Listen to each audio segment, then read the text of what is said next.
왕이 즉위할 때 신하들은 외칩니다. 천세, 천세, 천천세, 천년을 또 천년을 사시라고 말이죠.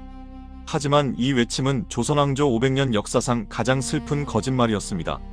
조선 왕 27명의 평균 수명, 우리나라 나이로 계산해도 고작 47세, 환갑을 넘긴 왕은 단 6명뿐이었고 20대와 30대의 요절한 왕이 수두룩했습니다. 당대 최고의 명의인 어이가 24시간 대기하고 전국의 산의 진미를 다 먹었던 그들. 그런데 왜 그들은 일반 백성이나 승려보다도 더 빨리 죽어야 했을까요? 실록을 펼치면 그 이유가 보입니다. 그것은 단순한 병이 아니라 왕이라는 자리가 주는 저주였습니다. 살이 썩어들어가는 당뇨, 등에서 터져나온 고름, 그리고 평생 약을 달고 살았던 종합병원까지.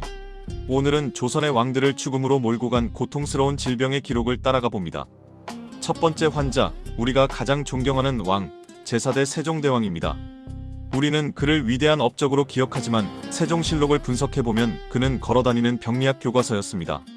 실록에 기록된 그의 병명만 무려 30가지가 넘습니다.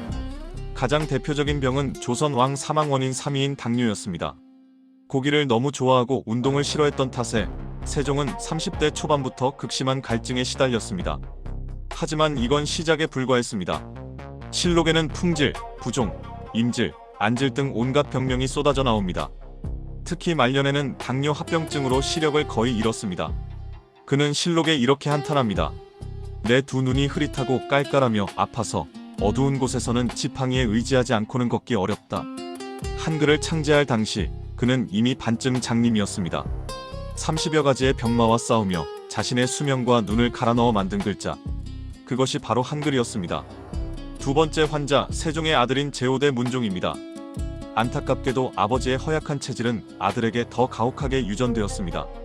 그를 죽인 것은 조선 왕들을 가장 많이 죽인 공포의 질병 1위, 바로 종기였습니다.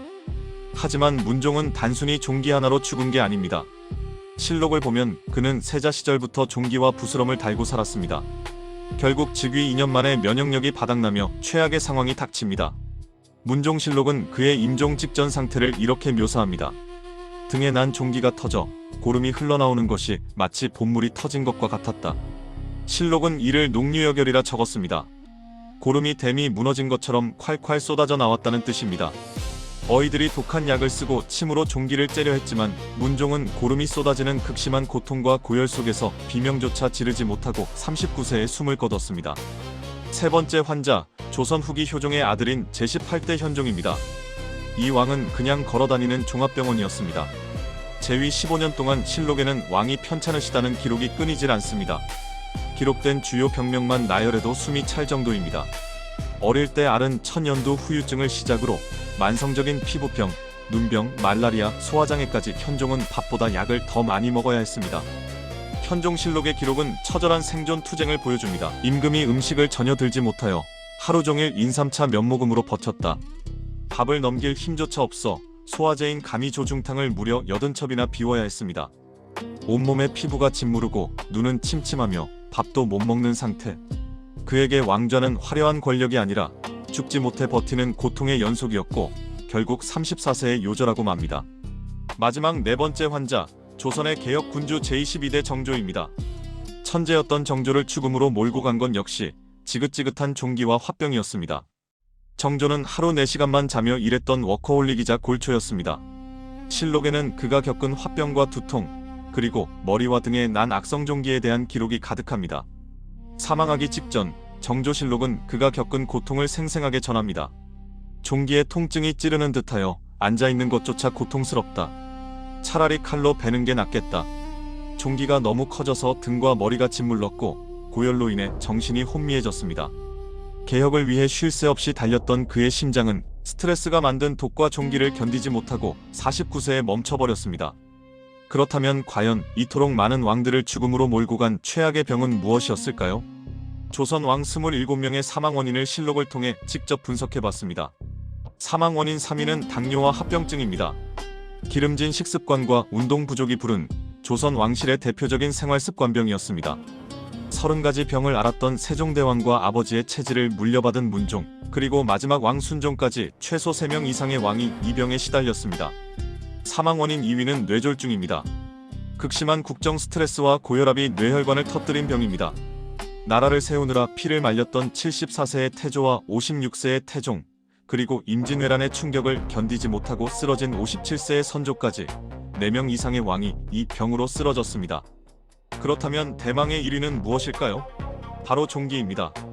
문종, 성종, 효종, 숙종, 정조 등 조선의 역사를 이끌었던 5명 이상의 왕들이 줄줄이 등에난 고름 주머니 하나를 이기지 못해 사망했습니다. 도대체 왜 최고급 대우를 받은 그들이 이렇게 허무하게 무너졌을까요? 기록을 분석해보면 3가지의 필연적인 이유가 나옵니다. 첫째, 살인적인 스트레스와 운동 부족입니다. 조선의 왕은 새벽 4시부터 밤 10시까지 경무에 시달렸습니다. 그런데 운동은? 왕이 뛰는 것은 경박하다 하여 팔자걸음만 걸었습니다. 좁은 방, 뜨끈한 온돌. 이곳은 병균이 배양되기 딱 좋은 감옥이었습니다. 둘째, 과식과 육식 위주의 식단입니다. 하루 5끼의 고열량 수라상을 받으면서 고기 위주의 식사를 했습니다. 운동은 안 하는데 칼로리만 높으니 당뇨와 고혈압은 피할 수 없는 운명이었습니다. 사망 원인 1위인 종기 역시 이 기름진 식습관이 만든 독소였습니다. 셋째, 위험천만한 처방과 시술입니다. 왕을 살리려던 의술이 오히려 독이 되었습니다. 당시 어이들은 왕의 기력을 돋운다며 수은과 비소 같은 중금속이 든 약을 처방했습니다. 지금 기준으로는 맹독성 발암물질을 만병통치약이라며 마시게 한 셈입니다. 치료법은 더 충격적입니다. 정조의 경우 종기를 치료한답시고 수은 연기를 마시는 훈증요법을 썼고, 성종과 문종의 등에는 고름을 빤다며 살아있는 거머리를 수십 마리씩 붙였습니다. 소독되지 않은 침, 중금속 중독, 그리고 비위생적인 민간요법. 아이러니하게도 왕을 향한 과잉 충성이 그들의 수명을 재촉하는 칼날이 되고 말았습니다. 천하를 호령했던 조선의 왕들, 백성들은 그들을 용이라 불렀지만 기록 속에 그들은 그저 아프고 나약한 인간일 뿐이었습니다. 30가지 병을 안고 살았던 세종, 등에서 고름이 쏟아지던 문종, 평생 밥 대신 약을 삼켜야 했던 현종, 스트레스로 온몸이 짓물렀던 정조. 그들에게 왕좌는 영광의 자리가 아니라 자신의 뼈와 살을 깎아내야만 지킬 수 있었던 화려한 감옥이었는지도 모릅니다. 모든 것을 가졌으나 정작 건강한 하루를 가지지 못했던 조선의 왕들. 어쩌면 진정한 천세를 누린 건 왕이 아니라 거친 밥을 먹고도 튼튼한 2 다리로 들판을 뛰어다녔던 이름 없는 백성들이 아니었을까요?